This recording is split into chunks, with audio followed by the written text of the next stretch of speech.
ॐ विश्वं दर्पणदृश्यमाननगरी तुल्यन्निजान्तर्गतं पश्यन्नात्मनि मायया बहिरिवोद्भूतं यथा निद्रया यः साक्षात् कुरुते प्रबोधसमये स्वात्मानमेवाद्वयं तस्मै श्रीगुरुमूर्तये नमः इदं श्रीदक्षिणामूर्तये बीजस्यान्तरिवाङ्कुरो जगदिदं प्राङ्निर्विकल्पं पुनः मायाकल्पितदेशकालकलना वैचित्रचित्रीकृतं मायावीव विजृम्भयत्यपि महायोगी वयस्वेच्छया तस्मै श्रीगुरुमूर्तये नमः इदं श्रीदक्षिणामूर्तये तस्मै श्रीगुरुमूर्तये नमः इदं श्रीदक्षिणामूर्तये। ॐ सहनाववतु सहनौ भुनक्तु सह वीर्यङ्करवावहै तेजस्विनावधीतमस्तु मा विद्विषावहै। ॐ शान्तिः शान्तिः शान्तिः। सदाशिवसमारम्भां शङ्कराचार्यमध्यमाम् अस्मदाचार्यपर्यन्तां वन्दे गुरुपरम्पराम्। ॐ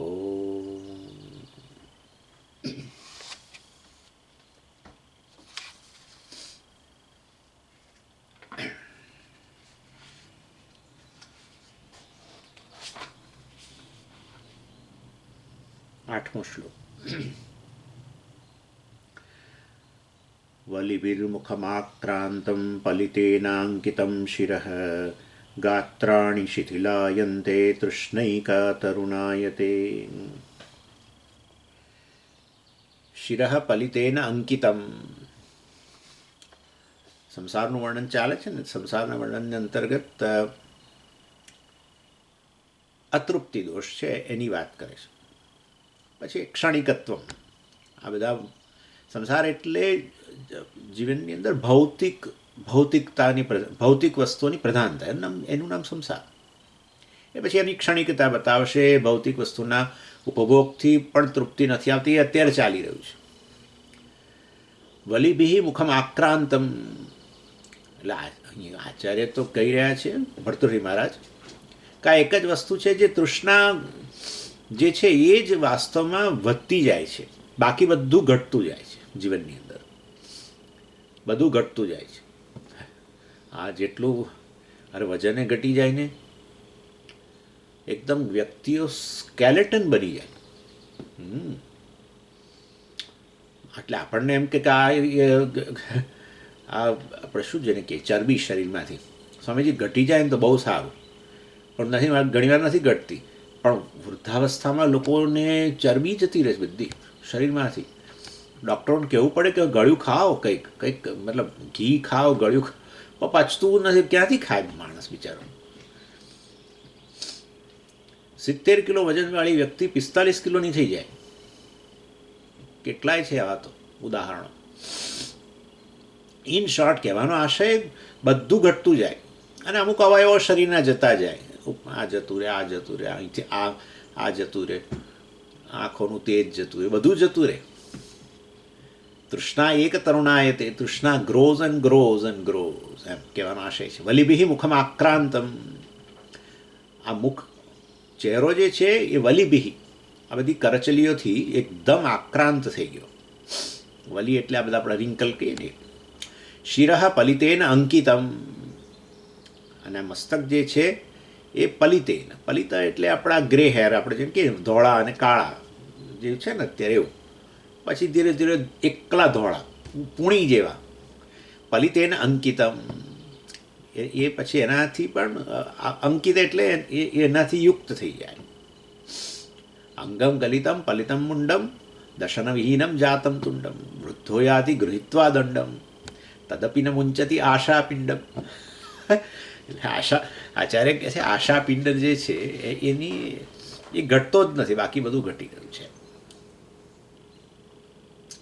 ગાત્રાણી શિથિલાયંતે, એટલે બધા ગાત્રો જે છે એ બધા ઘટી જઈ રહ્યા છે. આ જોયો તો આપણે શ્લોક, આ તો ખાલી યાદ કરવા માટે છે. ગાત્રાણી શિથિલાયંતે તરુણા એક તૃષ્ણય એક તરુણાયતે. આ તૃષ્ણા જે છે એ જ યુવતી થઈ રહી છે દિવસે દિવસે. અને આ તો જે વ્યક્તિ અજ્ઞાની છે એને માટે આ વસ્તુમાંથી સ્વામીજી, પણ આમાંથી કોણ મુક્ત થાય? આમાંથી કોણ કેવી રીતે મુક્ત થવાય? આ વસ્તુ આપોઆપ જ એવી રીતે થઈ રહી હોય તો આમાંથી મુક્ત કેવી રીતે થવાય? પણ એટલું સારું છે કે ભગવાને કેવી એરેન્જમેન્ટ એ કરી છે, ખરેખર આપણે આ બધામાંથી મુક્ત છીએ પણ જાણતા નથી. આપણો સ્વભાવ જ પૂર્ણતા છે, માટે તૃષ્ણાનો પ્રશ્ન નથી, પરંતુ નથી જાણતા એટલે આ બધી તૃષ્ણા છે. એટલે આ પ્રશ્ન અજ્ઞાનીઓ માટે છે. જ્ઞાની માટે આ સમસ્યા છે નહીં. વેદાંત વાક્યેષુ સદા રમંત ભિક્ષાન્ન માત્રેણ તુષ્ટિમંત વિશોકમંત કરણે ચરંત કૌપીનવંત ખલુ ભાગ્યવંત. એટલે આ કૌપીન ધરાવનાર ભાગ્યવંત છે. અર્થાત જીવનમાં કશું ન હોય તો પણ ભાગ્યવાન છે, અને બધું હોય તો પણ પોતાને અભાગી સમજે છે લોકો. આ જ છે સ્થિતિ, આ જ છે. બધું હોવા છતાંય સ્વામીજી બધું છે, પણ છતાંય સ્વામીજી જીવનમાં કોઈ સુખ નથી. બધું હોવા છતાંય. અને સામાન્ય રીતે તમને કહું તો 99% કિસ્સામાં જેમ આ ભૌતિક વસ્તુઓ વધતી જાય છે એમ વ્યક્તિ પોતાના અભાગીઓ વધારે સમજે છે. સ્થિતિ આવી છે. બહુ ઓછું છે કે જ્યાં બધું હોય ને પાછો એટલો જ અંદરથી સંતોષ હોય ને બધું નથી હોતું. કશું બહુ જ બધી જ આ વસ્તુઓ કોઈક પ્રકારનું અનિષ્ટ લઈને આવે છે. એટલે ઇન એ સેન્સ કે છે બધું માયાની વસ્તુઓ, એટલે માયાની વસ્તુઓનો બહુ આધાર લઈએ તો પછી આ દશા થાય જ આપણી. એટલે માયિક વસ્તુઓને સાચી માની લઈએ ને કેવા ભોળવાઈ જઈએ એવી સ્થિતિ થઈ જાય ને, એના જેવું છે. એની જેની પાસે કશું નથી એ વ્યક્તિ પણ આનંદ છે. કૌપીનવંત ખલું એટલે ખરેખર. એટલે આવું આ પ્રકારનું આપણું જીવન જીવનની અંદર આ પ્રકારનું ડાપણ લઈને વધ્યા હોઈએ આગળ, અર્થાત સત્સંગ આ તે બધી વસ્તુઓ શ્રવણ મનનને અંતર્ગત જીવન હોય ને, તો પછી વૃદ્ધાવસ્થા એ વાસ્તવમાં બહુ જ ખરેખર બહુ અદ્ભુત વસ્તુ થઈ જાય. કે જ્યારે વૃદ્ધાવસ્થાની અંદર તમે જ્યારે યુવાન હતા ત્યારે તો આજુબાજુ લોકો બહુ હતા, એટલે તમને થતા હું આ બધું ક્યારે આ બધા લોકોમાંથી થોડો આઘો જઈને શાંતિથી આ બધી વસ્તુ પર ચિંતન કરું, નિર્ધ્યાસન કરું. ખૂબ બધી ઈચ્છા હતી પણ કશું કરી ના શક્યા. અને હવે તમે વૃદ્ધ થયા ત્યારે આપોઆપ જ બધા તમારાથી દૂર થઈ ગયા છે. તો પછી આ તો સમય છે, સુવર્ણ સમય છે તમારો આ બધું ચિંતન વગેરે કરવા માટે. એટલે ખરું જોવા જાઓ તો આ વૃદ્ધાવસ્થા એ શ્રેષ્ઠ અવસ્થા છે, પણ લોકો વૃદ્ધાવસ્થામાં જ પોતાને વધારે અભાગ્ય સમજે છે, કારણ કે આ બધું કશું કર્યું જ નથી ને. આ બધી વસ્તુઓ શ્રવણ મનન વગેરે કશું કર્યું જ નથી, એટલે અંદર કશું છે જ નહીં વિચારવા જેવું. બધું ખાલીપણું જ છે. અને આ તો છે જ કે વસ્તુ આપણે જીવનમાં ગમે એવી ભોગવીએ પણ અંદર તો ખાલીપણું જ રહેવાનું છે. કશું ભરાય નહીં, આટલું ના ભરાય નહીં. આ એક એવી વસ્તુ છે કે જેને તમે વધારે ને વધારે ભોગવતા જાય એમ અંદર વધારે મોટો ખાડો થતો જાય. આ એક જ વસ્તુ એવી છે. એટલું હું આને માઇક કહું છું. કોઈ પણ વસ્તુને તમે જ્યારે પ્રાપ્ત કરો ને ત્યારે આપણે ભરાયા એનાથી, એમ એવું થાય ને. ખરેખર તો આ મેં પ્રાપ્ત કર્યું એટલે ચાલો હવે હું ભરાતો જઉં છું. આ વસ્તુ એવી છે કે તમે જેમ વધારે મેળવો એમ તમે અંદરથી વધારે વધારે ઊંડા ઉતરતા જાઓ, ઊંડા ઉતરતા જાઓ, ખાલી થતા જાઓ. એટલે વૃદ્ધાવસ્થામાં આખું જીવન ભોગમાં ગયું હોય એટલે વૃદ્ધાવસ્થામાં હવે ભોગની ક્ષમતા ન રહી અને લોકોએ આપણી આસપાસથી દૂર થઈ ગયા ત્યારે એટલો બધો ખાલીપો લાગે કે જેની કોઈ સીમા નથી. એક જ જે વ્યક્તિઓ સત્સંગ વગેરે કરે છે, જેમણે જીવન દરમિયાન આ બધું કરેલું છે, એ લોકોને માટે વૃદ્ધાવસ્થા અત્યંત શું જેને કે આશીર્વાદરૂપ છે એવું છે. બાકી જે લોકોનું ભોગમય જીવન છે એ લોકોને માટે બહુ ખરાબ સ્થિતિ છે.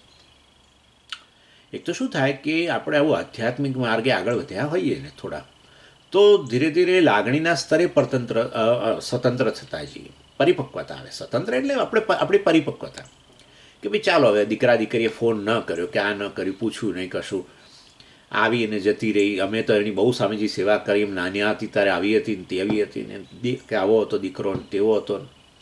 અને હવે આ જુઓ લગ્ન થઈ ગયા અને પેલી પત્ની આવી છે તો હવે એ તરફ જ મોહ કરી દીધું છે, અમારી તરફ નથી જો આ બધું. એટલે આ બધી લાગણીની સમસ્યાઓમાંથી આ વ્યક્તિ મુક્ત હોય, જેણે ખરેખર આધ્યાત્મિક જીવન જીવ્યો, ખરેખર ખાલી ક્લાસ ભરવા માટે ભરે એવું નહીં. ઘણા લોકો એને એવી ટેવ પણ હોય છે કે ભાઈ હવે ચાલો શું કરવાનું, એ કે ભાઈ આ ટેવ પડી છે સાંભળવાની, તો બેસી જાય સાંભળી લે, એટલે આના વગર બેચેની લાગે, એટલે પોતાને મુમુક્ષુ માને કે જોયું મેં આ ક્લાસ ન ભર્યો તો મને કેવી બેચેની રહે છે, એટલે હું મોટો જિજ્ઞાસુ છું. પણ ખરેખર એવું નથી હોતું. એક ટેવને અંતર્ગત જે ટેવ આપણે આ પડી ગઈ હોય એ વસ્તુ આપણે પૂરી ન કરીએ ને જે દિવસે, એ દિવસે આપણને બેચેની લાગે છે.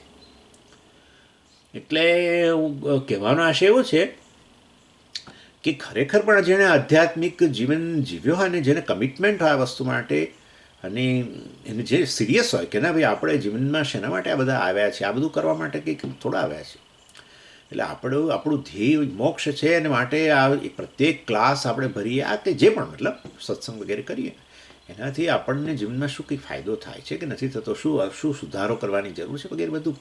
અર્થાત આ પ્રકારનું ચિંતન કરીને જે વ્યક્તિ ધીરે ધીરે પરિપક્વ બની રહી હોય એને પાછી વૃદ્ધાવસ્થાની અંદર આ લોકો બાળકો બધા આમ તેમ જતા રહે, ફલાણું થઈ જાય, ઢીકણું થઈ જાય, બહુ પછી એની એટલી બધી ચિંતા ન કરે.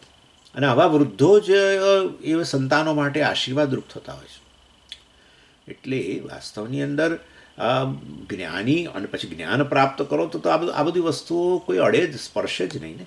ચાલો, એટલે આ નિધિધ્યાસન માટે તો વૃદ્ધાવસ્થા શ્રેષ્ઠ વસ્તુ છે, પણ ન કરી હોય તો પછી આને મનમાં અનેક તૃષ્ણાઓ હોય તો પછી બહુ જ મુશ્કેલી ઊભી થાય. કારણ કે એ તો યુવતી થઈ ગઈ છે, એટલે બહુ વધારે બળવાન બની ગઈ છે. બળવાન શબ્દ ના વપરાય, પણ ચાલો બળવાન જ કહીએ, ગુજરાતીમાં બળવતી એવું નથી બોલતા. એટલે અને જ્ઞાની માટે યસ્તુ આત્મરતિ રેવસ્યાત આત્મતૃપ્તશ્ચ માનવ, એટલે વાસ્તવમાં જ્ઞાની માટે તો તૃપ્તિ હંમેશા હોય છે, એટલે એને અતૃપ્તિ વગેરે પ્રશ્ન નથી. આ પ્રશ્ન કોનો છે? અજ્ઞાની માટે છે.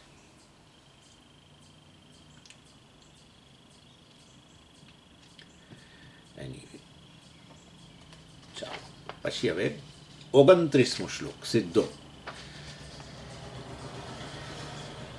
ये संतोष निरंतर प्रमुदितस्तेषां न भिन्ना मुदः ये त्वन्ये धनलुब्ध संकुलधियस्तेषां न तृष्णा हता इत्थं कस्य कृते कृतः स विधिना कीदृक्पदं सम्पदां स्वात्मन्येव समाप्त हेम महिमा मेरुर्न मे रोचते. ભર્તૃહરિ મહારાજ આ જ વસ્તુ અતૃપ્તિ વગેરે છે ને બહુ એક જુદી રીતે બતાવે છે. એ આ શ્લોકની અંદર બે પ્રકારના લોકોની વાત કરે છે. એક વ્યક્તિ છે જેને સંતોષ છે જેના જીવનની અંદર, અર્થાત આત્મજ્ઞાનને કારણે આત્મની એવા આત્મનતુષ્ટ, આત્મા સંતોષ એમનેમ ના આવે. એમનેમ જો સંતોષ આપણે મને સમજાવી દેતા કે ભાઈ સંતોષ જીવનમાં હોવો જોઈએ તો કદાચ તમોગુણનું લક્ષણ હોઈ શકે.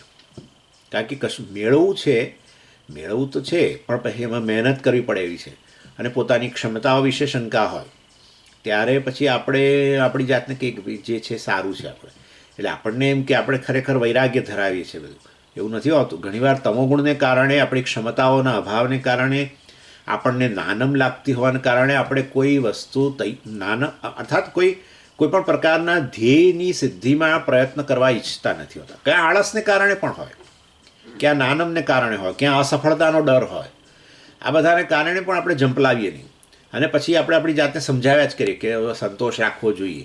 આ બધા જ ગમે એટલું તમે મેળવો ને તો પણ ઓછું જ હોય પડે, આવું બધું આમ સમજાવીએ આપણે. પણ એ ખરેખર એ હેલ્ધી એટીટ્યૂડ નથી. જે વ્યક્તિએ ભૌતિક ધ્યેયોનું ચિંતન કરેલું છે ને એની સામે આધ્યાત્મિક ધ્યેયથી ખરેખર આ વસ્તુ સંતોષ સિદ્ધ થઈ શકે છે, જેના મનમાં એ પ્રકારનો વિવેક જન્મ્યો છે, એના માટે છે આ વસ્તુ. જેને આધ્યાત્મિક ધ્યેય કશું છે જ નહીં અને એમનેમ જ ભૌતિક ધ્યેય માટે આવો વૈરાગ્ય જણાય છે, તો એ કદાચ તમોગુણનું લક્ષણ હોઈ શકે. આ તો વિવેક છે, પુરુષાર્થ વિવેક છે ને. એટલે આમ ખરેખર આ રસ્તે જવાથી મારું ધ્યેય સિદ્ધ નહીં થાય, પરંતુ આ રસ્તે જવાથી ધ્યેય સિદ્ધ થશે એ પ્રકારની સ્પષ્ટતા છે. અને આ દિશામાં જવા માટે હવે પ્રયત્ન જે માગશે એ તો અનેક ગણો છે. એ તો એ અનેક ગણો છે. વિવેક અને વૈરાગ્ય જેવી વસ્તુ, એના પર ચિંતન કરવું ને એના માટે કેટલી ક્ષમતા જોઈએ તો વિચાર. અને કર્મયોગ જીવનની અંદર એટલે કર્મ તો કરવાનો જ છે જોઈ, એ કોઈ પ્રકારનો આળસ નથી આ વ્યક્તિ, પરંતુ એને સાચો રસ્તો મળી ગયો છે કે ભાઈ સાચા સંતોષ મેળવવો હોય જીવનની અંદર, કે સુખ મેળવવું હોય, જેને એ કહો જે કહો તે, એનો સાચો રસ્તો કયો છે જેને ખબર પડી ગઈ છે એની વાત છે. જેને આવું કંઈ ધ્યેય છે જ નહીં ને જે આ કશા આધ્યાત્મિક ધ્યેયમાં માનતો જ નથી અને ભૌતિક ધ્યેયથી પણ દૂર રહેવા માગે છે, તો કંઈક તકલીફવાળી વસ્તુ છે, કોઈ તકલીફ જ છે. અને અસફળતાનો ડર હોય, એનો ભય હોય, કે પછી કંઈક આળસ હોય, કંઈ પણ હોય, કે સતત નાનમ અનુભવતો હોય, પોતાની ક્ષમતાઓ વિશે બહુ જ શંકાઓ હોય, આ બધી આવી સ્થિતિમાં પણ તમે એનાથી દૂર રહો અને ખોટો સંતોષ મેળવવા માટેનો પેલો પ્રયત્ન કરો. એટલે ભર્તૃહરિ અહીંયા બે પ્રકારના લોકોની વાત કરે છે. એક જે છે પોતાની જાત સાથે તુષ્ટ છે, આ પ્રકારે તો એને તો સિદ્ધ કરી દીધું, એવો પ્રકારનો જ્ઞાની વ્યક્તિ આપણે જેને કહીએ. અને બીજો છે પેલો બેંકરપ્ટ, ખાલી થઈ ગયેલો જે છે એની વાત કરે છે. એટલે ભર્તૃહરિ કહે છે કે આ બંને પ્રકારના લોકો જે છે એને માટે આ બહારનું ધન જે છે યુઝલેસ છે, નકામું છે. કેવી રીતે? તો કે જે વ્યક્તિ આત્માની એવા આત્માના તુષ્ટ, જેને માટે આત્મા જ સંતોષનું કારણ બની ગયું છે, આત્માને જેણે જાણી લીધો છે કે આ પૂર્ણ છે, એવી એના માટે આ બાહ્ય ધન નકામું જ થઈ ગયું. બાહ્ય ધનથી સંતોષ કે પૂર્ણતા, સફળતાનો આગ્રહ રહ્યો જ નહીં, હવે પતી ગયું, આપી શકે એમ નથી, એ વસ્તુ એને સ્પષ્ટ હતી, હવે જ્ઞાન મેળવીને તુષ્ટ થઈ ગયો છે. તો વાસ્તવની અંદર એને માટે બાહ્ય ધનની કોઈ આવશ્યકતા જ રહેતી નથી. એટલે આ વસ્તુ ભગવાને, તમને ખબર હોય તો 70મા શ્લોકમાં બીજા અધ્યાયમાં કે આપૂર્યમાણમ અચલ પ્રતિષ્ઠમ સમુદ્રમાપ પ્રવિશંતિ યદ્વત તદ્વત કામાહ પ્રવિશંતિ સર્વે સશાંતિમાપનોતિ ન કામ કામ. એટલે વાસ્તવની અંદર જે વ્યક્તિ ગમે આ પ્રકારે જેણે પોતે, સમુદ્રની વાત ભગવાને કરીને, સમુદ્ર જે છે કેવો પૂર્ણ છે, ચારે તરફથી ભરાયેલો પૂર્ણ છે. એવા સમુદ્રને માટે હવે ગમે એટલી નદીઓ પાણી ઠાલવે એની અંદર, તો પણ એ ઉછાછળો બનતો નથી, કારણ કે એની પૂર્ણતા પહેલાં પણ હતી, ને હવે આ બધી વસ્તુ ઉમેરાવાથી એની કંઈ પૂર્ણતા વધે એવું તો હોય, પૂર્ણતા વધે એ પ્રકારનું વાક્ય જ ખોટું છે. પૂર્ણ હોય કદી વધે જ નહીં, જે વધે અધૂરું જ હોય તો જ વધે, નહીં તો ના વધે. અધૂરું જ વધે હંમેશા, અધૂરામાં કશું, અને અધૂરામાં એ જ આવશે. હવે અધૂરામાં કશું ઉમેરાય પછી અધૂરું જ રહે હંમેશા. અધૂરામાં ઉમેરાયા પછી આ તો આ બધા ગણિતના સમીકરણો છે, સાદા સિમ્પલ સમીકરણો છે. કંઈક પણ ફાઇનાઇટ નંબરની અંદર કોઈ પણ ફાઇનાઇટ વસ્તુ ઉમેરો તો ફાઇનાઇટ જ રહે, એ તો નક્કી જ છે. એને માટે એ તરફની દિશા જે છે ખોટી જ છે. પણ એનીવે, એટલે અહીં ભગવાને તો ત્યાં બીજા અધ્યાયની અંદર 70મા શ્લોકમાં વાત કરી, તદ્વત કામ, જેવી રીતે નદીઓ અનેક ઘણું બધું પાણી લાવીને ઠાલવે સમુદ્રમાં, તો પણ જેમ સમુદ્રની પૂર્ણતામાં આંચ ના આવે કે એવી ને એવી રીતે આ જ્ઞાની વ્યક્તિમાં અનેક કામનાઓ અર્થાત કામનાના વિષયો, ભગવાન કહેવાનો આશય છે, અનેક કામનાના વિષયો કદાચ એના પ્રારબ્ધ પ્રમાણે આવે, ઘણા આવે, પ્રતિષ્ઠાએ આવે ને બધું કેટલું આવે છે ને. આપણે તો જોયેલું જ છે, જ્ઞાનીઓને કેટલી બધી પ્રતિષ્ઠા બધું પ્રાપ્ત થતું હોય છે. અને એ તો દૂર રાખે, નહીં તો બીજું બધું ધન સંપત્તિ બધી ઘણી આવે. યાજ્ઞવલ્ક્યનું ઉદાહરણ છે જ એના માટે. યાજ્ઞવલ્ક્ય અત્યંત ધનિક હતા, અત્યંત ધનિક. બિલિયોનર ટ્રિલિયોનર ક્લબ હોય છે ને, એવું કંઈક હશે મને લાગે છે. ખરેખર જનક રાજા એટલું બધું આપતા નહીં, કેમ કે એમની પોતાની બાય શિયર લર્નિંગ ધન એમની પાસે આવતું. એટલે સરસ્વતી જ્યાં હોય ત્યાં ઘણીવાર આવતી હોય છે, લક્ષ્મીજી આકર્ષીને આવે, જરૂરી નથી પણ આવી શકે, આવે. એનીવે, એટલે વાસ્તવની અંદર આવી રીતે આ જ્ઞાની વ્યક્તિ અનેક કામનાના વિષયોનામાં ઠલવાય એના જીવનની અંદર, તો પણ એની પૂર્ણતામાં કંઈ આંચ આવતી નથી. આ વસ્તુ ત્યાં બીજા અધ્યાયમાં ભગવાને આ રીતે ઉદાહરણ આપીને, સમુદ્રનું ઉદાહરણ આપીને કહ્યું. એટલે કદાચ એવું બને કે નદીઓનામાં એવો ગર્વ હોય કે અમે કેટલું બધું પાણી જુઓ લાવીને આ સમુદ્રને આપીએ છીએ, પણ સમુદ્ર બિચારો સ્માઇલ જ આપતો રહે. કેમ? કારણ કે એને ખબર છે કે નદીઓ તમારું પાણી જે છે એ તો મૂળ તો એનું તમારું અસ્તિત્વ જ મારે કારણે છે. તમારું પાણીની વાત જ જવા દો, તમારું પોતાનું અસ્તિત્વ મને આભારી છે.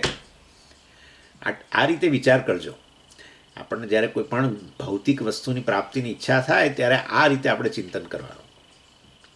એટલે આ બધી જ વસ્તુ જગતમાં જે કંઈ છે સર્વમ ખલુદમ બ્રહ્મ તદ બ્રહ્મ અહમ અસ્મિ. આ જગતમાં જે કાંઈ છે એનું અસ્તિત્વ જ હું છું. એનું અસ્તિત્વ એનું સ્વતંત્ર અસ્તિત્વ નથી, મારે કારણે છે, એ ભાષે છે મારે કારણે, કારણ કે ચૈતન્યથી વ્યાપ્ત છે. જગત તો ખાલી એક નામરૂપ છે, ઉપર છેલ્લો દેખાવ છે આ બ્રહ્મનો, અને એને માયિક છે. માયાને કારણે બધું દેખાય છે, અનેક વસ્તુઓ. અને માટે ખરેખર એ વસ્તુઓ જો નક્કર હોય તો પછી હું જેની અપેક્ષા એમની પાસે રાખું છું એ વસ્તુ એ મને પૂરી કરી જ શકે, કારણ કે નક્કર વસ્તુ છે. નક્કર ન હોય તો એ વસ્તુ આપણી પૂરી ન થાય. એટલે આપણે જે આશા રાખીએ છીએ એની પાસે એ પૂરી નથી કરી શકતા. એ બતાવે છે કે વાસ્તવમાં બધી વસ્તુઓ સાચી છે જ નહીં. એટલે દાખલા તરીકે આ લોકો પેલું ઉદાહરણ આપે છે ને, શુક્તિકા પર ચાંદીનો દેખાવ થાય છે, પેલી છીપોલી પર ચાંદી દેખાય છે ને, છીપોલી પર ચાંદી દેખાય ને તમે ખરેખર સાચી માન્યું ને તમે પકડો એ પહેલાં અનેક ચિંતન કરી લો કે આ ચાંદીનો સિક્કો મળી ગયો છે, આપી આવું પેલા સોના ચાંદીવાળાને, ને એનામાંથી આ વસ્તુ લઈ આવું શેક ચલ્લી, અને પછી હું એમાંથી પેલું લઈ આવું, પછી એમાંથી નાની દુકાન કરીશ ને પછી પેલું કરીશ બધું, અને હાથમાં ઉચકે ને એની સાથે એના જેમ સપના તૂટી જાય બધા, એવી રીતનું જ છે જગતના. એક વસ્તુ છે જે આવો દેખાવ જે છે એ ઉપયોગી જરૂર છે, પણ તમે જે ઈચ્છો છો એની પાસે એ નથી આપી શકે. ઉપયોગી છે, કોઈ પણ રૂપ જે છે ને એની ઉપયોગિતા હોય. માટીની ઉપયોગિતા ના હોય, પણ માટીનો દેખાવ જે છે ઘડો, એની ઉપયોગિતા હોય, જરૂર હોય. પરંતુ આપણા મનમાં શું થઈ ગયું છે કે જે ઉપયોગી છે સાચું જ હોય, પણ ખરેખર એવું નથી. જે ઉપયોગી છે કેવળ દેખાવ છે માટીનો. હા, અત્યારે દેખાય છે આ રૂપમાં, ઘડીક પછી જતું રહે વસ્તુ, એવું છે. એટલે મિથ્યા એને જ કહેવાય કે જે યુઝફુલી એક્ઝિસ્ટ, મતલબ કે આવી રીતે એનું અસ્તિત્વ જણાય, પણ ખરેખર સાચું ના હોય, બસ એવું. એટલે આ પહેલું જ્ઞાનીની વાત કરી કે એને માટે આ ધન, બાહ્ય ધન જે છે એનો કોઈ ઉપયોગ નથી. સારું, જે વ્યક્તિ ઊણો છે એના માટે તો ઉપયોગી થશે ને. અજ્ઞાની મતલબ ભર્તૃહરિ કહે છે એને પણ એ વસ્તુ ઉપયોગી નહીં થાય. આ બાહ્ય ધન જે છે પેલો અધૂરો જે છે એને પણ ઉપયોગી નહીં થાય, કારણ કે અધૂરો છે બિચારો, અને આ ધન વગેરે મેળવીને એ અધૂરો જ રહેવાનો છે. એ વસ્તુ પણ અહીંયા સાથે સાથે કહેવામાં આવે છે. એટલે આ બાહ્ય ધન મેળવ્યા પછી અધૂરો જ રહેશે. પણ સ્વામીજી એવું તમે કેવી રીતે કહી શકો? જોઈ લો, દુનિયામાં નજર નાખો, અને આપણે પોતાના જીવનમાં જ નજર નાખો. કેટલું ધન મેળવ્યું તો પછી અત્યારે કે આપણને પૂર્ણતાનો કંઈ અડકાર કે એવું કંઈ છે ખરું? કશું નથી. એવી ને એવી જ અધૂરપ છે. સુખની એવી ને એવી જ હજુ લાલસા છે, ને બધું છોય જ છે ને. સુખની, સલામતીની, શાંતિની હજુ ઈચ્છાઓ એવી ને એવી જ રહી છે, ને એ કશું પૂરી થઈ જ નથી આટલું મેળવ્યા પછી. એટલે પૂર્ણતા એટલે સુખની વાત કરું છું. એટલે વાસ્તવની અંદર એ હકીકત છે કે હજુ આટલું મેળવ્યા પછી પણ ન થયું હોય તો હજુ બીજું ઉમેરીશ તો કંઈ આવવાનું નથી. પણ સંભાવ જો કે લોકો દોડે છે મૃગજળની જેમ, એ જુદી વસ્તુ છે. એટલે વાસ્તવની અંદર આવી વ્યક્તિ માટે પણ આ બાહ્ય ધનનો કોઈ ઉપયોગ નથી. એ અધૂરો છે ને પૂર્ણ બનવા માટે આ પ્રકારે ધનની પાછળ દોડે છે, પરંતુ વાસ્તવની અંદર એની ઈચ્છા ધન પૂરી કરી શકતો નથી. એટલે હંમેશા કહે છે કે આ આપણી અધૂરપ જે છે અને પૂર્ણતા વચ્ચેનું અંતર એ ખરેખર અનંત છે, પૂરું ન થઈ શકે કદી. એટલે આ બાહ્ય ધન આ અજ્ઞાની વ્યક્તિને પણ સુખી કરી શકતું નથી. જ્ઞાનીને માટે તો એનો કોઈ ઉપયોગ જ રહ્યો નથી, કારણ કે એના માટે સુખનો વિષય હતો જ નહીં. અને હવે તો આ સુખનો સોર્સ જ હું છે, વસ્તુ સમજાઈ ગયેલું છે. એવા સંજોગોમાં ભર્તૃહરિ પ્રશ્ન કરે છે, ભગવાને શા માટે આ બાહ્ય ધન આટલું બધું બનાવ્યું છે? શેના માટે? નથી અજ્ઞાનીને કામનું, નથી જ્ઞાનીને કામનું. આ બનાવ્યું છે શેના માટે? એવો પ્રશ્ન કરે. એટલે બનાવ્યું છે એટલે પર્પઝ હશે, ખરો જ વળી. પર્પઝ ખરો ને, પ્રયોજન ખરું જ. જો કે આચાર્ય કંઈ જવાબ નથી આપતા, આ તો આપણી રીતે જવાબ શોધવાનો પ્રયત્ન કરીએ. આવું કેમ બનાવ્યું? ભગવાને બનાવ્યું છે તો પછી જો એનો કોઈ ઉપયોગ જ ના હોય, ભગવાન બનાવ્યું તો પછી ભગવાનનામાં થોડી બુદ્ધિ ઓછી તો હોવી જ જોઈએ. નહીં તો આવું નકામી વસ્તુ બનાવવાનો શું અર્થ હતો? ધન વગેરેનો ઉપયોગ આપણે જાણીએ જ છે કે જીવન ચલાવવા માટે તો છે જ, ડેફિનેટલી જીવન ચલાવવા માટે આ ધન વગેરે છે એની જરૂરિયાત છે, પરંતુ આ જીવનનું ધ્યેય સિદ્ધ કરવા માટે, આનંદ વગેરે માટે કંઈ કામ નથી.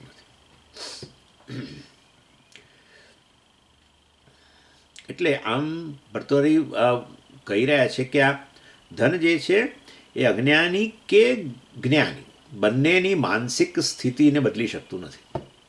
બસ પેલાનામાં અધૂરપ રહી જ જાય છે આ બધું મેળવ્યા પછી, અને જ્ઞાનીની સ્થિતિ તો ગમે એવું ધન આવે તો પણ બદલાતી નથી. તદ્વત કામાહ પ્રવિશંતિ સર્વે. અને માટે મૂળ એમનો કહેવાનો આશય એ છે કે બાહ્ય વસ્તુઓથી જીવનમાં સંતોષ ના આવે. આપણે આપણી જાતને જાણીએ તો જ સંતોષ આવે, બાકી કશું કોઈ રીતે સંતોષ ના આવે. એટલે હું મારી જાતથી ખુશ ના હોઉં ને તો કોઈ બાહ્ય વસ્તુ મને ખુશ ના કરી શકે. આ વસ્તુ આપણે જાણી લેવાની. જો હું મારી જાતથી ખુશ ના હોઉં તો જગતની કોઈ વસ્તુ મને ખુશ કરી શકે નહીં. અને હું મારી જાતથી જો ખુશ હોઉં તો બાહ્ય જગતથી જેવું હોય એનાથી ખુશ હોઉં. હા, if I am not happy with myself, well I will never be happy with anything in my life. ગમે વસ્તુ ના આવે. અંગ્રેજીમાં બોલો સ્વામીજી, અંગ્રેજીમાં તમે કરીને અમને ઇમ્પ્રેસ, હું એવું નથી ભાઈ, અમારા કેટલાક મિત્રો જે છે એ લોકોને એમ આમ અંગ્રેજી કદાચ સીધું આમ ફટ કરતું ગળે ઉતરી જતું ને એટલા માટે હું બોલું. છે બધા ગુજરાતીઓ મિત્રો આપણા, પરંતુ ઇન શોર્ટ આપણે આપણી જાતથી ખુશ રહેવું જોઈએ. આપણે આપણી જાતથી ખુશ ત્યારે જ થઈએ જ્યારે આપણે આપણી જાતને એવી જોઈએ કે જે આપણને ખુશ કરે. આપણી જાતની એવું દર્શન આપણામાં હોય, આત્માનું એવું દર્શન આપણી પાસે હોય જેને જોઈને જ આપણે, જેના વિચાર માત્રથી આપણને ખુશી થાય. હા, આત્મા પૂર્ણ છે એવું જાણીએ તો પછી આપણે આપણી જાતથી ખુશ હોઈએ. હું અધૂરો છું એ પ્રકારની સભાનતા હોય તો પછી આપણે આપણી જાતથી દુઃખી હોઈએ. એટલે વાસ્તવની અંદર આપણે આપણી જાત, અને વસ્તુ આપણે જોઈએ છે કે જ્યારે આપણે ખુશ હોઈએ છીએ આપણી જાત સાથે, ત્યારે બહારની બધી વસ્તુઓ જેવી હોય એવી ચલાવીએ લઈએ છીએ, કશી તકલીફ નથી પડતી આપણને. અને જ્યારે આપણે આપણી જાતથી દુઃખી હોઈએ છીએ, આપણી જાત વિશે અનેક ફરિયાદો હોય છે, તો આખા જગત વિશે ફરિયાદો કરીએ છીએ, બધી વસ્તુમાં ફરિયાદો કરીએ.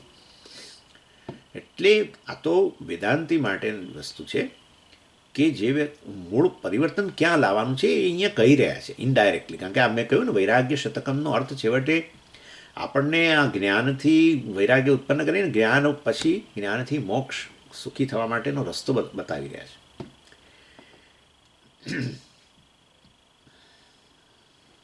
અને એટલા માટે જોઈએ છે પણ ખરા કે એટલે બીજું એનું પેલી સાબિતી આપીએ છીએ કે તમે બાહ્ય પરિવર્તન કરીને ખુશ થવાનો પ્રયત્ન કરો, બાહ્ય પરિવર્તન તમે કરો તો તમે જુઓ છો કે તમે પરિવર્તન કરવાનું ચાલુ રાખો છો, પણ હજુ એવી આદર્શ પરિસ્થિતિ બહારની એવી આવી નથી કે જે તમને હંમેશ માટે ખુશ રાખે. એવું હજુ એકે વ્યક્તિના જીવનમાં બન્યું જ નથી કે બહારની પરિસ્થિતિ ચારેય બાજુથી, મારું ઘર, આ તે બધી રીતે સમજી બધું જ એકદમ સરસ છે, હું પૂરેપૂરી ખુશ છું, 24 કલાક હું ખુશ રહી શકું છું.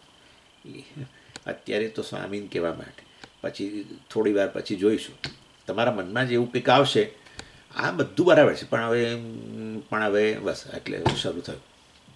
એ આવવાનું જ છે. જે લોકો બાહ્ય પરિસ્થિતિને બદલીને પોતાના જીવનને સુખી કરવા ઈચ્છે છે એ લોકો બાહ્ય પરિસ્થિતિ હજુ બદલી જ રહેલા છે. હજુ એવી પરિસ્થિતિ આવી જ નથી, આદર્શ પરિસ્થિતિ આવી નથી કે જે એમને હવે 24x7x365 ખુશ રાખે. એવું હજુ આવ્યું નથી. માટે ખરેખર પરિવર્તન ક્યાં કરવું જોઈએ એ કહે છે, બહાર અને અંદર. તો અંદર પરિવર્તન કરો, બહાર પરિવર્તન ના કરશો. બહાર જે છે રવા દો, બહાર જે છે હમણાં રવા દો.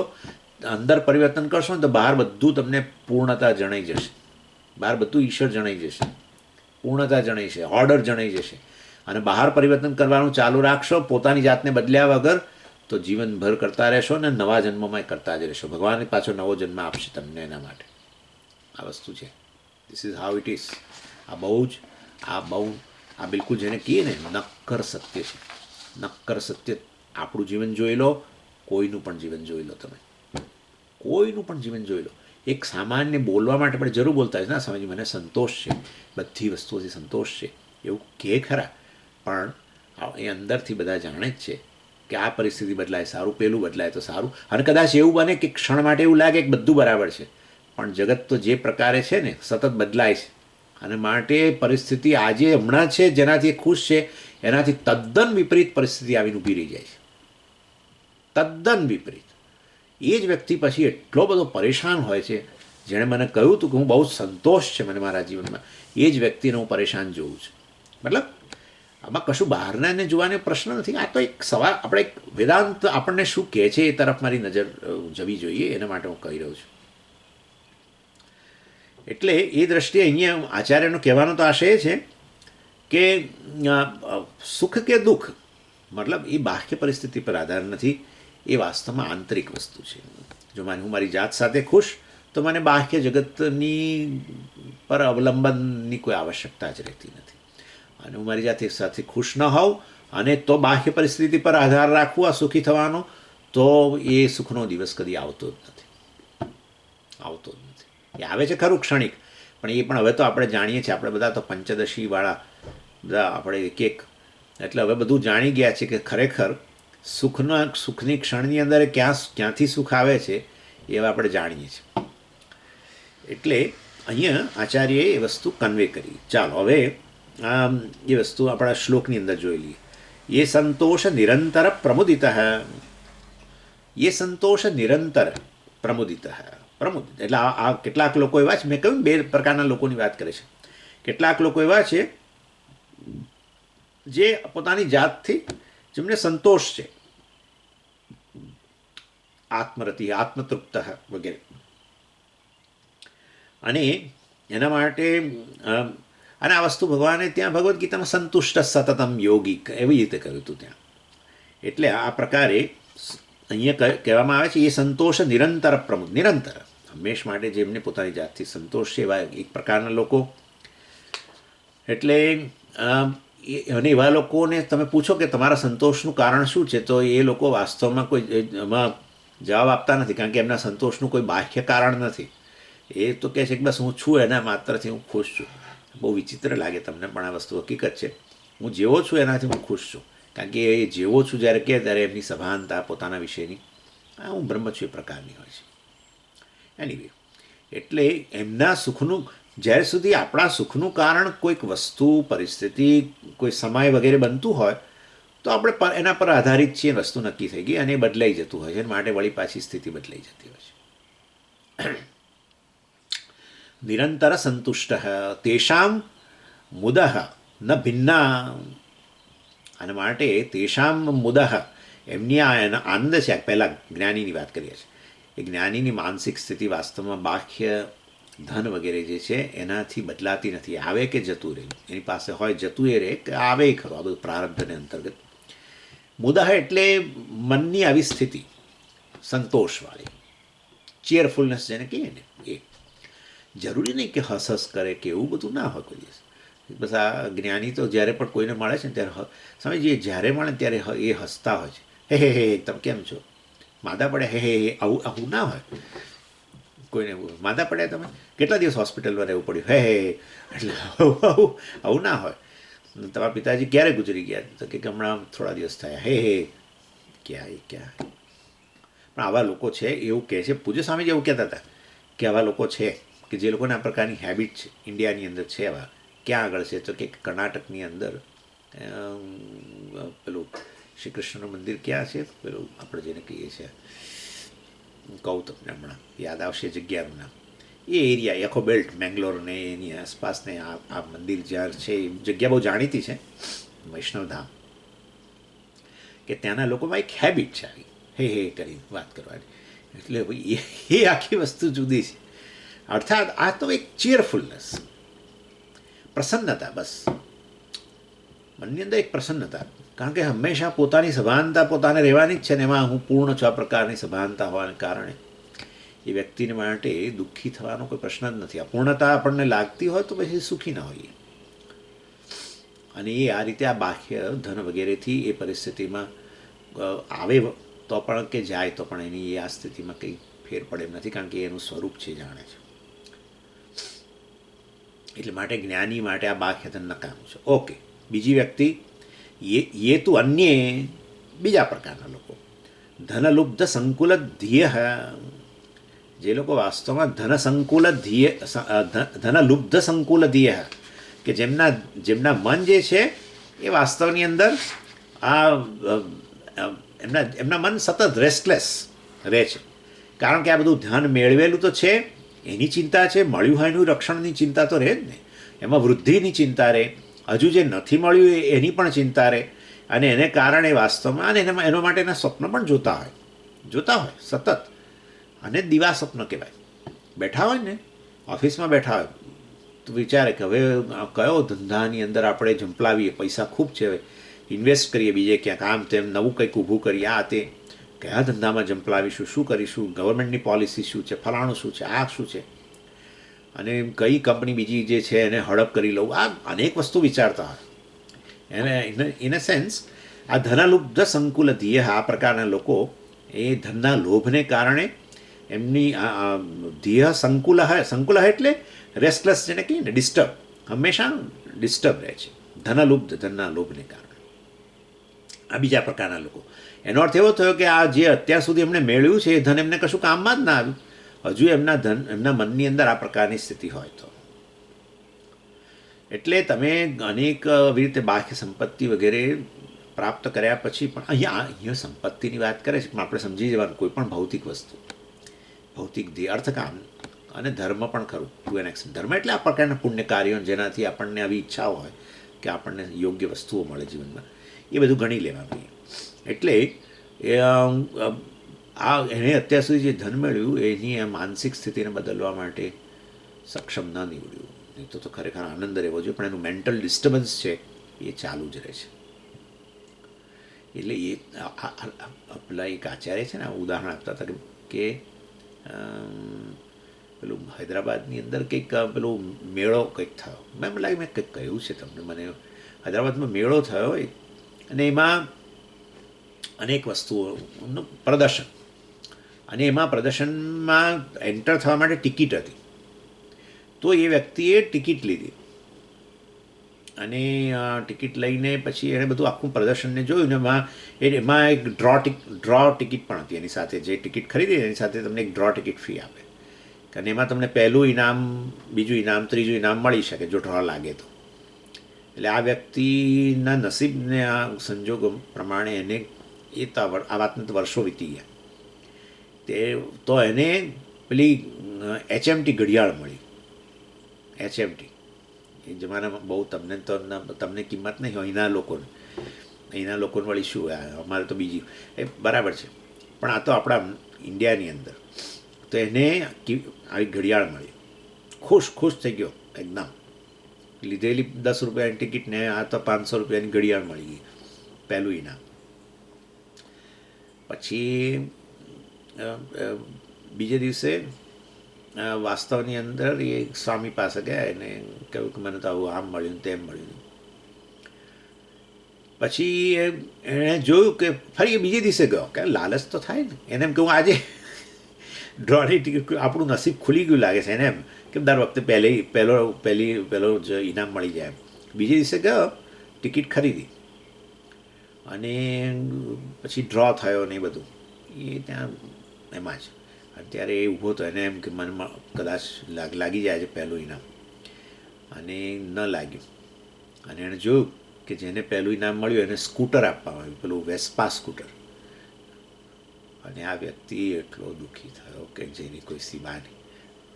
તમે વિચારો, 500 રૂપિયાની ઘડિયાળ મળી એ નફામાં જ હતી ને, શું એણે કર્યું, 10 રૂપિયાની ટિકિટ લીધી હતી, પણ એનો સંતોષ ના રહ્યો. એને એમ કે આ બીજે દિવસે મેં ટિકિટ ખરીદી હોત તો મને સ્કૂટર મળી ગયું હોત. વિચારો. એટલે કહેવાનો આશય એવો છે કે ધનલુબ્ધ HMT ઘડિયાળ જે મળી એનો જે સંતોષ આગલા દિવસે હતો એ તો ક્યાંય જતો રહ્યો. એટલે જે આ પ્રકારે બાહ્ય આ પ્રકારના ધન વગેરે દ્વારા જે આ પ્રકારની આશા રાખતો હોય છે એનું મન ક્યારેય આ ધનના લોભને કારણે ક્યારેય સંતોષ અનુભવતું નથી. આગલે દિવસે સ્વામીજી પાસે જઈને કહી આવ્યો તો સ્વામીજી કહ્યું કેટલો લકી ને એ બધું. બીજે દિવસે પછી ફોને ના કર્યો કેમ કે એને થયું કે લકી મારે કહ્યું ખરું મહારાજે, પણ હું ખરેખર લકી નથી. Anyway. એટલે આવા લોકો માટે ધન શું કામનું? ચાલો, જ્ઞાનીને નકામું અને આ લોકોને શું કામનું? સંતોષ તો મળતો નથી. તેષામ તૃષ્ણા આપી ન હતા, એમની તૃષ્ણાને પણ આ ધને ક્યારેય દૂર ન કરી, તૃષ્ણાને દૂર ન કરી શક્યું આ ધન. અને માટે આચાર્ય કહે છે કે મારું તો કન્ક્લુઝન, મારું તો તારણ એવું છે કે આ બાહ્ય ધન જે છે એ જ્ઞાની ને અજ્ઞાની બંને માટે નકામું છે.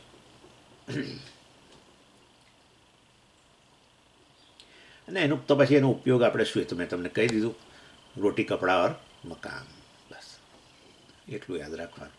રોટી કપડા ઓર મકાન એના માટે છે.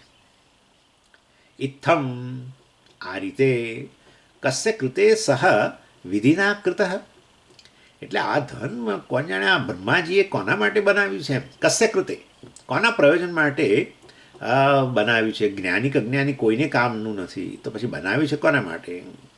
એમ કે છે. અને ત્રીજી કોઈ વેરાયટી જ નથી. ક્યાં જ્ઞાની, ક્યાં અજ્ઞાની, ક્યાં વાસ્તવની અંદર ક્યાં જે બહિર્મુખ હોય, ક્યાં અંતર્મુખ હોય. એના બે પ્રકારના લોકો છે. બહિર્મુખ માટે કામ નથી આવતું, અંતર્મુખ છે એ લોકોને કામનું નથી. તો કોના માટે? કસ્ય કૃતે વિધિના, વિધિના એટલે બ્રહ્માજી દ્વારા. કોણ, કેમ આ કસ્ય કૃતે, કોના માટે? કસ્ય કૃતે એટલે કોના પ્રયોજન માટે આ વસ્તુ બનાવવામાં આવી છે? આ ધન શા માટે ભગવાને ઉત્પન્ન કર્યું? એવો પ્રકારનો એ પ્રશ્ન કરે છે.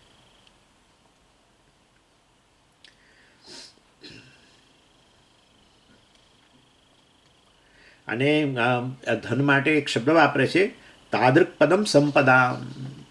તમે જુઓ તો છે ઇત્થમ કસ્ય કૃતે કૃતઃ સ વિધિના, કીદૃક પદમ સંપદામ છે ને, એ બે પ્રકારના રીડિંગ છે, કીદૃક પદમ સંપદામ અથવા તો તાદૃક પદમ સંપદામ. તાદૃક પદમ સંપદામ જરા વધારે સારું લાગે છે. એટલે વાસ્તવમાં તાદૃક અહીંયા કહેવાનો આશય છે કે ભગવાને આ પ્રકારનું ધન જે છે એ કોના માટે બનાવ્યું છે? સ્વાત્મની એવ સમાપ્ત હેમ મહિમા મેરુર્ન મે રોચતે. એટલે મેરુ પર્વત વિશે તમે સાંભળેલું જ છે, પુરાણમાં જેનું બહુ વર્ણન કરવામાં આવ્યું છે. અને એ મેરુ પર્વત કોણ શું છે એના વિશે બધા અનેક પ્રકારની ચર્ચાઓ ચાલે છે. કેટલાક કહે છે પેલો જે કૈલાસ જે છે એ જ મેરુ પર્વત છે, એવું કહે છે. કૈલાસ જે છે આ પૃથ્વીની મધ્યની અંદર રહેલો છે. મેરુ પર્વત વિશે એવું વર્ણન છે કે આ એની મધ્યમાં રહેલો છે. પૃથ્વી જે સમગ્ર પૃથ્વી છે એના મધ્ય ભાગમાં છે. અને એટલે અને મેરુ પર્વતને પણ આવી રીતે મધ્ય ભાગમાં ગણવામાં આવે છે. માટે કેટલાક લોકો કહે છે આ કૈલાસ જે છે એ જ મેરુ પર્વત છે. પણ એનીવે એટલે આ રીતે હિમાલયમાં રહેલો છે એમ એમનો કહેવાનો આશય છે. બીજા કેટલાક કહે છે આર્કટિક સર્કલ પર રહેલો છે, એટલે મતલબ એ ધ્રુવમાં. એનીવે પણ આ તો આપણે ચાલો માઇથોલોજીકલ ગણી લઈએ, પણ તો પણ આ મેરુ પર્વતની વિશેષતા શું છે કે એવું કહેવાય છે કે મેરુ પર્વત એ નક્કર સોનાનો બનેલો છે. આ પ્રકારનું એને હેમ પર્વત કહેવામાં આવે છે. અને તો પછી એ હિમાલયમાં ન જ હોઈ શકે. એટલે આ તો આપણે ગણી લઈએ આ પ્રકારે કે ખરેખર માઇથોલોજી જ હશે. અને એ નક્કર સોનાનો બનેલો છે ને, તમે એ પહાડને ખોદો તો અંદરથી અનેક પ્રકારના રત્ન માણેક ને બધું હીરા ને બધું નીકળે, એવું પ્રકારની કલ્પના છે. અને મારે શંકરાચાર્યજી શિવાનંદ લહેરીની અંદર એક સરસ શ્લોકની અંદર કંઈક કહે છે. શું કહે છે? કરસ્થે હેમાદ્રૌ ગિરીશ નિકટસ્થે ધનપતૌ ગૃહસ્થે સ્વરભુજા મરસુરભિ ચિંતામણી ગણે શિરસ્થે શીતાંશૌ ચરણયુગલસ્થે અખિલ શુભે કમર્થમ દાસ્યેહમ ભવતુ ભવદર્થમ મમ મનઃ. એ કહે છે કે કરસ્થે હેમાદ્રૌ ગિરીશ નિકટસ્થે ધનપતૌ. તમે તો મેરુ પર્વત, ભગવાન શિવજીને ઉદ્દેશીને શિવાનંદ લહેરીની અંદર શિવજીના ગુણોનું વર્ણન છે, શિવજીનો મહિમા. તો કહે છે કે તમે તો મેરુ પર્વત જે છે એના પણ અધીશ છો. એટલે અર્થાત જો મેરુ પર્વત એટલે આવો સોનાનો ને એની અંદર આટલું બધું ભરેલું હોય માણે. અર્થાત કહેવાનો આશય એ છે કે તમે તો આ ધનપતિ છો, અને અથવા તો ધનપતિ જે કુબેર છે એ તમારા અંડરમાં છે, એવું જ થયું ને. એટલે તમારી પાસે બધું જ છે, તો પછી હવે તો શું, બધું જ છે તો પછી અમારે કશું આપવાનું રહેતું જ નથી. તો કે ના, એક વસ્તુ તમારી પાસે નથી. કમર્થમ દાસ્યેહમ ભવતુ ભવદર્થમ મમ મનઃ. વાસ્તવની અંદર આ તમારી પાસે જે એક વસ્તુ, આટલું બધું તમારી પાસે હોવા છતાંય એક વસ્તુ નથી, અને એ છે મારું જે મન છે એ તમારી પાસે નથી. અને અને માટે વાસ્તવની અંદર મારું મન હું તમને ભેટ તરીકે આપવા માગું છું. આટલું બધું તમારી પાસે છે પણ મારું મન તમારી પાસે નથી. મારું મન તમને હું ભેટમાં આપવા માગું છું. અર્થાત હું મારા મનની આપને શરણાગતિ કરું છું, એમ કહેવાનો આશય છે. કરસ્થે હેમાદ્રવ, એટલે ત્યાં કહ્યું કરસ્થે હેમાદ્રવ, એટલે હેમાદ્રી એટલે આ, હેમ એટલે સોનું, અદ્રી એટલે પર્વત. એટલે આ સોનાનો પર્વત જે છે કરસ્થે, આપના કરમાં છે. અર્થાત આપ ધનપતિ કુબેર છે, એના પણ આપ પ્રભુ છો. એટલે અહીંયા ભર્તૃહરિ મહારાજ કહે છે કે આ બ્રહ્માજીએ શા માટે મેરુ પર્વત વગેરે છે એનું નિર્માણ કર્યું છે, જે આટલી બધી આખા સોનાનો પર્વતને આ બધું, મતલબ કે આટલું બધી ધનનું શા માટે નિર્માણ કર્યું છે, જે જ્ઞાની અજ્ઞાની કોઈને કામ આપવાનું નથી. સ્વાત્મની એવ સંપદામ હેમ મહિમા. અને પછી વાસ્તવની અંદર તો પછી એનો એ જો કોઈને ઉપયોગ જ ન હોય આ ધન વગેરેનો, તો પછી શું થવાનું છે? સ્વાત્મની સમાપ્ત હેમ મહિમા. એનો મહિમા જે છે, આ હેમ પર્વતનો મહિમા કે આ ધનનો મહિમા જે છે, એના પોતાનામાં જ એ સમાઈ જવાનો છે, કોઈને કામ આવવાનું નથી. કારણ કે એ કોઈને ઉપયોગમાં જ નથી, તો પછી એ વસ્તુ પ્રસરવાની જ નથી. જેવી રીતે આ લોકો કહે છે કે હિમાલયની અંદર ઘણા જ્ઞાની પુરુષો છે, કે એના વર્ણન કરે ને, અને એવું હોય ખરું. જેમ કે આપણે તપોવન મહારાજ હતા, રહ્યા ઉત્તરકાશી અને એનાથી ઉપર જ રહ્યા, નીચે આવ્યા જ નહીં કદી. અને મહાન જ્ઞાની, બ્રહ્મજ્ઞાની. આવા સમજો કે કોઈ જ્ઞાની પાસે કોઈ વ્યક્તિ જાય જ નહીં બ્રહ્મવિદ્યા પ્રાપ્ત કરવા માટે, સમજો કોઈ ન ગયું, તો એમનો એ મહિમા જે છે, જ્ઞાનનો મહિમા એમનામાં જ સમાપ્ત થઈ જાય. એમનું પ્રારબ્ધ પૂરું થાય તો એ મહિમા એમનો પૂરો થઈ જાય જ્ઞાનનો. અર્થાત એ અન્યને માટે ઉપયોગી જ ન રહે. એટલે એ વસ્તુ અહીં કહે છે સ્વાત્મની એવ સમાપ્ત હેમ મહિમા. આ બધું સોનું ને મતલબ આ ધન વગેરે જે છે એનો મહિમા જે છે એ સ્વાત્મની એવ સમાપ્ત, પોતાનામાં જ સમાઈ જવાનો છે. કારણ કે નથી અજ્ઞાનીને કામ લાગવાનું કે નથી જ્ઞાનીને કામ લાગવાનું. આ પ્રકારે બહુ પોએટિક વર્ણન કરે છે. અર્થાત આવા બાહ્ય વસ્તુઓ જે છે, જે આપણે જેના માટે હંમેશા આપણને અતૃપ્તિ રહે છે, એમાં આ પ્રકારનો દોષ બતાવીને આપણે છોડાવવા માગે છે કે તમારે આ અતૃપ્તિ છે, સંસાર જે છે એ વાસ્તવમાં એ જ વાસ્તવમાં તમારા માટે અવરોધરૂપ છે. વૈરાગ્ય ઉત્પન્ન કરો આ બાહ્ય જગતની વસ્તુઓ માટે, તો તમે વાસ્તવિક જે સુખ રહેલું છે એના માટે અધિકારી બનશો, એની પ્રાપ્તિ માટે અધિકારી બનશો.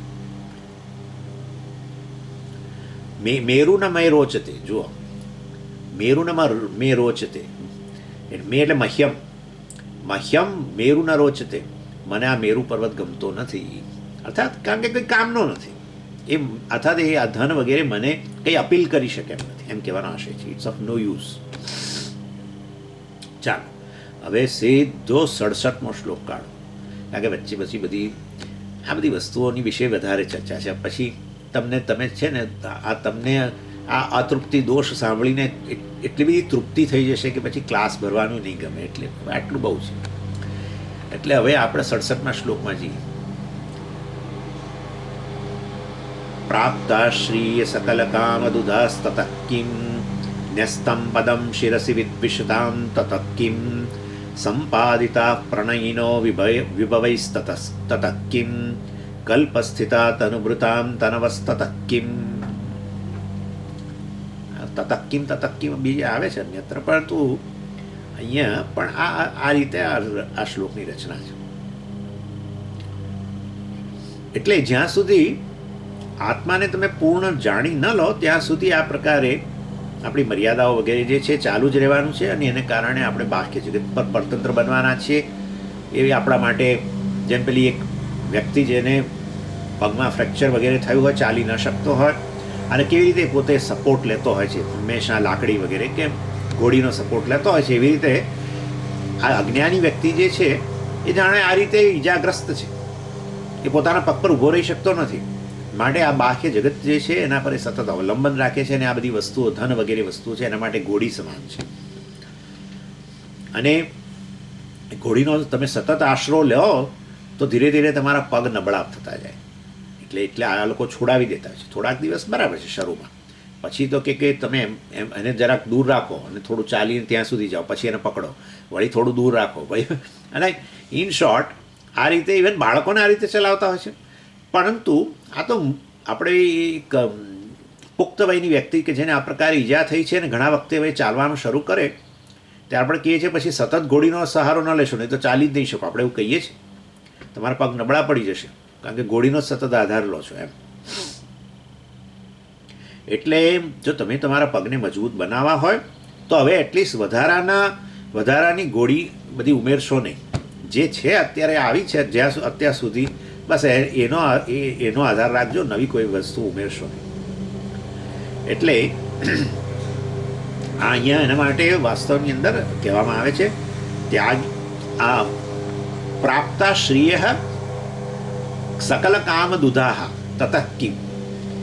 એટલે આના વિશે વાત કરું એ પહેલાં એક આચાર્યનો એક ગ્રંથ છે જેમાં એમણે વાસ્તવમાં અનાત્મ વિશે અર્થાત બાહ્ય પરિસ્થિતિ, બાહ્ય વસ્તુઓ જે છે એના વિશે એની ટીકા કરતો એક ગ્રંથ છે. એની અંદર એમણે કહ્યું અબ્ધિ પદભ્યામ લંઘિતો વા તતઃ કિમ, વાયુ કુંભે સ્થાપિતો વા તતઃ કિમ, મેરુપાણા વૃદ્ધતો વા તતઃ કિમ, યેન સ્વાત્મા નૈવ સાક્ષાત કૃતો ભૂત. ત્યાં કહ્યું એમણે વાસ્તવમાં અબ્ધિ પદભ્યામ લંઘિત વા તતઃ કિમ. આવું હોય છે ને કે ઘણા લોકો આવું કહેતા હોય છે કે અનેક પ્રકારની સિદ્ધિઓ, તો જાણે કે અહીંયા કહી રહ્યા છે અબ્ધિ પદભ્યામ લંઘિત. અબ્ધિ એટલે અબ્ધિ, અબ એટલે પાણી, ધિ એટલે ધારણ કરનાર અર્થાત સમુદ્ર. અબ્ધિ એટલે આ સમુદ્ર જે છે એને પોતાના પગ વડે લંઘન એટલે એને કૂદી જાય, મોટી સિદ્ધિ જ કહેવાય. જેવી કે આપણે હનુમાનજીમાંથી લંકા આવી રીતે ગયા. એટલે આવી રીતે એમ કે મળી જાય, આવી કોઈ સિદ્ધિ પ્રાપ્ત થઈ જાય એના દ્વારા તમે સમુદ્રનું આખું લંઘન કરી જાઓ તો પણ તતઃ કિમ, તોય શું? વાયુ કુંભે સ્થાપિતો વા તતઃ કિમ. આ કુંભની અંદર, ઘડાની અંદર તમે આ સમગ્ર બહાર રહેલો વાયુ જે એની અંદર ભરી દો, કે અશક્ય લાગે વસ્તુ, પણ સમજો કે આવી સિદ્ધિ છે. તતઃ કિમ, તોય શું? મેરુ પાણવ ઉદ્ધૃત વા તતઃ કિમ. આ મેરુ પર્વત છે, પાણવ હાથની અંદર, ઉદ્ધૃત એને ધારણ કરી લો. મેરુ પર્વત એને હાથમાં તમે ધારણ કરી લો, એવી સિદ્ધિ મળી જાય તો તતઃ કિમ. યેન સ્વાત્મા નૈવ સાક્ષાત કૃતઃ અભૂત. એટલે વાસ્તવની અંદર જેણે આત્માનો સાક્ષાત્કાર નથી કર્યો અર્થાત આત્માને જાણ્યો નથી તો એ વાસ્તવની અંદર તો પછી આ બધી સિદ્ધિઓ છે એનો શું? કારણ કે કહેવાનો આશય આટલો જ છે. સ્વામીજી આ બધી અશક્ય વસ્તુઓ છે, આમાં શું કહેવાનો આશય એવો છે તમે ગમે એટલું મેળવો ને, પરંતુ હું નાનો છું એ નાનમ દૂર જો ન થાય, એ વસ્તુ એ આપણા મનનો જે ભ્રમ છે દૂર ન થાય તો આ કોઈ વસ્તુ કામની નથી. કારણ કે ગમે એટલું તમે પ્રાપ્ત કરો તો પણ વાસ્તવમાં આપણી પોતાના વિશેની નાનમ જવાની નથી. કારણ કે એ નાનમ ઉત્પન્ન થયેલી છે એ સાચી છે જ નહીં, એ તો કેવળ એક ભ્રમ જ છે. આત્માના અધ્યાસને કારણે જ ભ્રમ થયેલો છે. આ શરીર મન બુદ્ધિ વગેરેનો અધ્યારોપ થઈ ગયેલો છે આત્મા પર, અને આત્માને શરીર મન બુદ્ધિ જેટલો જાણીએ છીએ. એને કારણે આત્મા કે અહમ વિશે એક મર્યાદિત ખ્યાલ જ છે. એવો મર્યાદિત ખ્યાલ ધરાવનાર વ્યક્તિ જે પણ પ્રાપ્ત કરે સિદ્ધિઓ તો પણ એ હજુ અધૂરો જ રહેવાનો છે, ગમે એવી સિદ્ધિ મેળવો તો. અને માટે એ વાસ્તવની અંદર જેને જ્યાં સુધી આત્મજ્ઞાન પ્રાપ્ત ન થાય, વાસ્તવિક આત્મા કેવો છે એ વસ્તુ ન જાણીએ, પૂર્ણ છે ન જાણીએ, ત્યાં સુધી આ બધી વસ્તુ ગમે મેળવો તો પણ તતઃ કિમ, તો પણ એનો અર્થ શું છે? આ જમાનામાં આવી બધી વાત આપણે ન કરો તો જુદી રીતે વાત કરીએ કે જેણે જીવનમાં અનેક વસ્તુ ભૌતિક સફળતા મેળવી હોય તોય હજુ એવો અધૂરો છું એ ખ્યાલમાંથી મુક્ત થયો જ નથી. હજુ એ પ્રકારની બધી પોતે જે મર્યાદા ધરાવે છે કાળની કે સમય દેશની કે વસ્તુની દ્રષ્ટિએ જે મર્યાદા ધરાવે છે એ તો એવી ને એવી જ રહેવાની છે. અને માટે વાસ્તવની અંદર ગમે એટલું જીવનની અંદર મેળવીએ તો પણ જ્યાં સુધી આ આત્મજ્ઞાન પ્રાપ્ત ન કર્યું હોય ત્યાં સુધી વાસ્તવમાં એનો કોઈ અર્થ રહેતો નથી.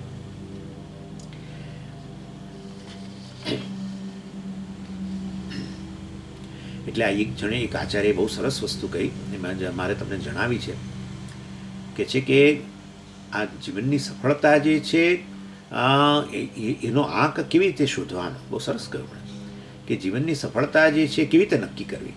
તો કે જીવનની સફળતા માટે વાસ્તવમાં મારી પાસે શું છે એના દ્વારા એ વસ્તુ નક્કી ન થાય, પરંતુ જીવન આપણું આ બધી વસ્તુઓ વગર, કેટલી વસ્તુઓ વગર ચાલે છે અથવા ચાલી શકે છે એના આધારે જીવનની સફળતા નક્કી કરવી જોઈએ. એટલે success is determined by what I can be without. જરા નહીં કે success is by what I have. જે મારી પાસે છે એના આધારે આપણે જીવનની સફળતા નક્કી ન કરીએ. આપણા જીવનની સફળતા આપણે જીવનમાં કેટલી વસ્તુઓ વગર ચલાવી શકીએ છીએ એના આધારે નક્કી કરવી જોઈએ. શું મેળવીને આપણે અથવા શું મારી પાસે છે એના આધારે નક્કી ન કરીએ.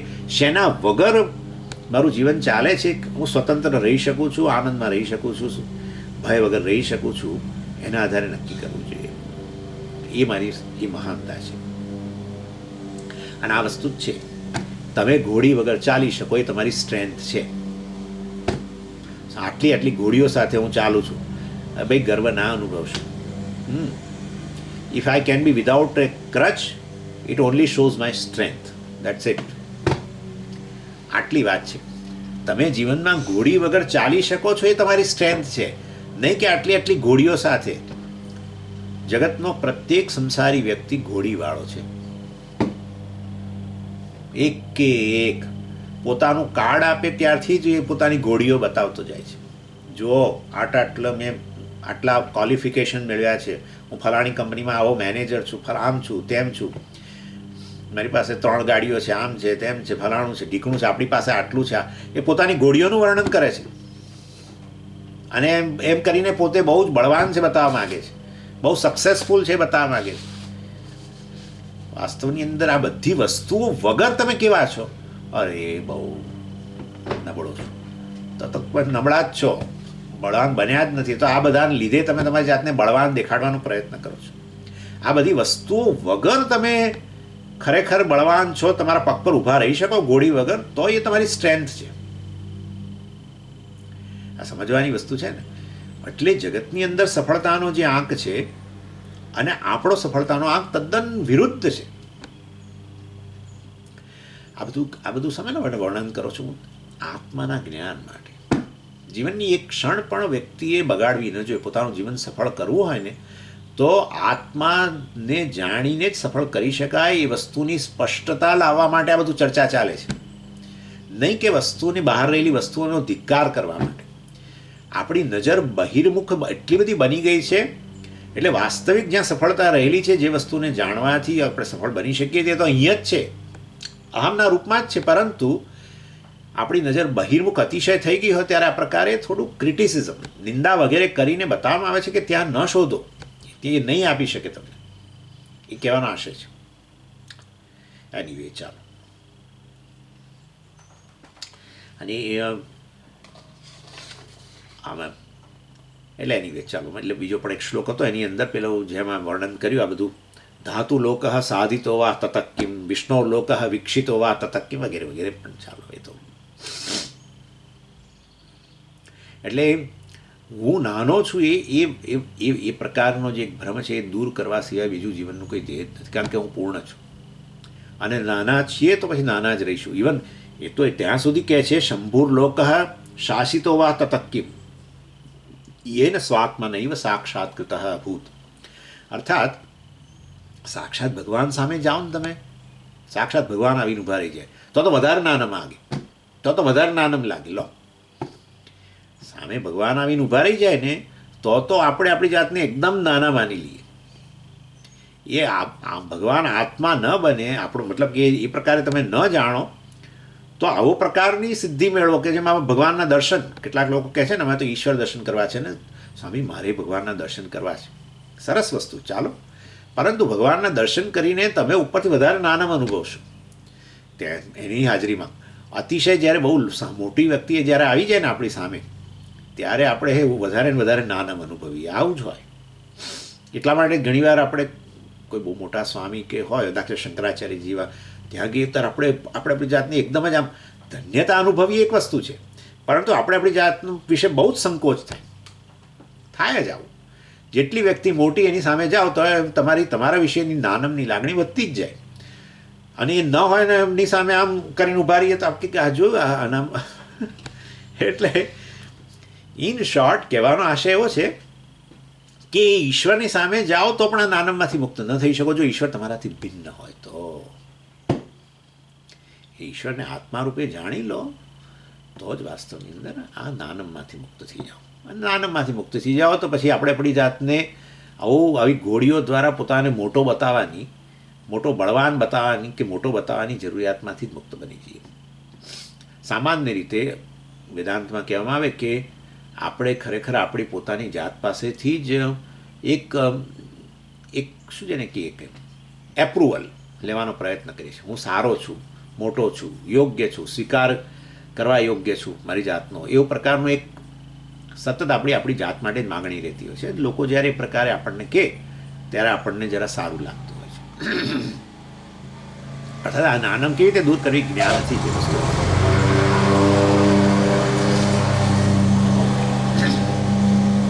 હું નાનો હતો જ નહીં, નાનો છું નહીં અને નાનો બનવાનોય નથી. આ જ્ઞાન છે. હું ક્યારેય નાનો હતો જ નહીં, કારણ કે મને નાનમ ગમતી જ નહોતી, માટે મારું સ્વરૂપ જ નહીં હોય. અને હું અત્યારે નાનમમાંથી મુક્ત બની જાઉં ત્યારે હું આનંદમાં જ આવી જાઉં છું. એને જ આનંદ કહેવાય જ્યારે હું નાનમમાંથી મુક્ત બનું. હા, કોઈ પણ વિષયનો ભોગ કરો કે ઈચ્છિત વસ્તુ પ્રાપ્ત થાય ત્યારે તમે આ એક ઉણપમાંથી, તમારા વિષયની ઉણપની એક લાગણી છે એમાંથી મુક્ત બની જતા હો છો ક્ષણ માટે. અને ઊંઘની અંદર તો બની જ જાઓ છો, એટલે ઊંઘમાં તમને આનંદનો અનુભવ થાય છે. અર્થાત હું નાનો છું એ વાસ્તવની અંદર મને સ્વીકાર્ય જ નથી, કારણ કે હું મારું સ્વરૂપ જ નથી. માટે હું નાનો નહોતો, નાનો છું નહીં અને નાનો બનવાનોય નથી, કારણ કે મારું સ્વરૂપ જ પૂર્ણતા છે. આનું નામ જ્ઞાન.